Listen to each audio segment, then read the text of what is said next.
എല്ലാവർക്കും ഞങ്ങളുടെ പുതിയ വീഡിയോയിലേക്ക് സ്വാഗതം. ഞാനിങ്ങനെ ഹോം ടൂറുമായിട്ടാണ് വന്നേക്കുന്നത്. എല്ലാവരും ചോദിച്ചു ചേച്ചിയുടെ വീട് കാണിച്ചു തരും. ഞാൻ ചുമ്മാ പറഞ്ഞതാണ് കേട്ടോ. ഇതുവരെ ആരും റിക്വസ്റ്റ് ചെയ്തിട്ടൊന്നുമില്ല. എല്ലാവരും ഹോം ടൂർ ചെയ്യുമ്പോൾ ഞാനും കരുതി എൻ്റെ വീടും നാലാൾ കാണട്ടെ എന്നുള്ള ഉദ്ദേശത്തിലാണ് ഞാൻ ഈ വീഡിയോ ചെയ്യുന്നത് കേട്ടോ. ഇതാണ് ഞങ്ങളുടെ വീടിൻ്റെ ഫ്രണ്ട് ഭാഗം. ഇനി നമുക്ക് നമ്മളെ വീട് കണ്ടാലോ. എൻ്റെ കൂടെ കട്ട് സപ്പോർട്ടിന് എൻ്റെ മോനും ഉണ്ട്. കയറി വരുമ്പോൾ തന്നെ നമ്മൾ സെൻറ്റർ ഹോൾ കാണാം.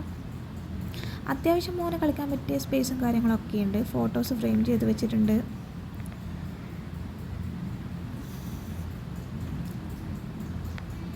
TV, sofa.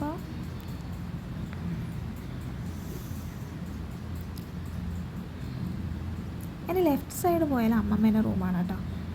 വീട്ടിൽ ഞാനും ഹസ്ബൻഡും അമ്മമ്മയും മോനും മാത്രമേ ഉള്ളൂ. ബാക്കി എല്ലാവരും കുവൈറ്റിൽ വർക്ക് ചെയ്യാണ്.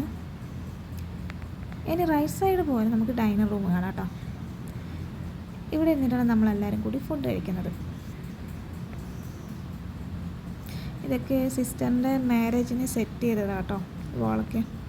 ഇനി ലെഫ്റ്റ് സൈഡ് പോയാൽ നമുക്ക് കിച്ചൺ കാണാം. രാവിലെ മുതൽ നൈറ്റ് വരെ നമ്മൾ പട വെട്ടുന്ന സ്ഥലം. ഇനി നമുക്ക് റൈറ്റ് സൈഡ് പോയാൽ വർക്ക് ഏരിയ ആണ് കേട്ടോ. വർക്ക് ഏരിയ ഇച്ചിരി സ്പേസ് കുറവാണ് കേട്ടോ. കുറേ പേർക്കൊന്നും ചേർന്നിട്ട് ഇവിടെ കുക്ക് ചെയ്യാനൊന്നും പറ്റില്ല, സ്പേസ് കുറവാണ്. ഇനി ലെഫ്റ്റിലേക്ക് പോയാലും ബാത്റൂമുണ്ട്.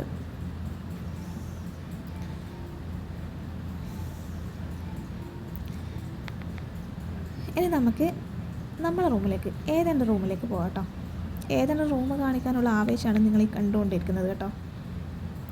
ഏതെൻ്റെ റൂം ഓൾറെഡി എല്ലാവരും കണ്ടതാണ്. ഹോം ടൂറായിട്ട് എല്ലാം കവർ ചെയ്യണമല്ലോ. അതുകൊണ്ട് നമുക്ക് ഏതെൻ്റെ റൂമിലോട്ട് പോകാം.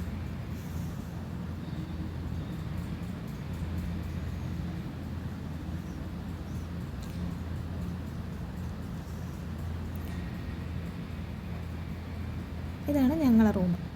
ഈ റൂമിന് വലിയ മാറ്റവും കാര്യമൊന്നും വന്നിട്ടില്ല കേട്ടോ. ഒരു ചെടി ഞാൻ നട്ടുപിടിപ്പിച്ചിട്ടുണ്ട്. വേറെ വലിയ ചേഞ്ചും കാര്യമൊന്നുമില്ല. ഇനി റൈറ്റ് സൈഡിലേക്ക് പോയാൽ റൂമുണ്ട് കേട്ടോ. ടോട്ടൽ 3 റൂമാണ് വീട്ടിൽ. ഈ റൂം ആരെങ്കിലും വന്നാൽ ഗസ്റ്റൊക്കെ വന്നാൽ കിടക്കാനുള്ള റൂമാണ്. ഇപ്പം തൽക്കാലം ഏതെൻ്റെ ടോയ്സെല്ലാം കൊണ്ട് നിറഞ്ഞിട്ടുണ്ട് ആ റൂം. പിന്നെ മഴയായതുകൊണ്ട് ഞാൻ തുണിയൊക്കെ ഇവിടെ അയൽ കെട്ടി വെച്ചിട്ടുണ്ട്. ഇനി നമുക്ക് ബാൽക്കണിയിലേക്ക് പോകാം കേട്ടോ. എന്ത് സന്തോഷമായാലും സങ്കടമായാലും ബാൽക്കണിയിൽ പോയിരുന്ന പോസിറ്റീവ് വൈബാണ് കേട്ടോ. കാവ് നോക്കിയിരിക്കാൻ വേണ്ടിയിട്ട്. അത് നമ്മളെ മഞ്ചക്കണ്ടി കാവിൻ്റെ ബാക്ക് ഭാഗമാണ് കേട്ടോ. ഇത്രയേ ഉള്ളൂ കേട്ടോ. നമ്മൾ ഹോം ടൂർ എന്ന് ഉദ്ദേശിക്കുന്നത് ഇത്ര വലിയ കാര്യമായിട്ടൊന്നും എടുത്തിട്ടൊന്നുമില്ല. ജസ്റ്റ് ഒരു ചെറിയൊരു വ്ളോഗ്. നിങ്ങളെ വീഡിയോ ഇഷ്ടമായാൽ ലൈക്ക് ചെയ്യുക, സബ്സ്ക്രൈബ് ചെയ്യുക, ഷെയർ ചെയ്യുക. Thanks for watching. എല്ലാം കഴിഞ്ഞ് ഏതെങ്കിലും ഒരു ടാറ്റ പറച്ചിലുണ്ട് കേട്ടോ. Thank you.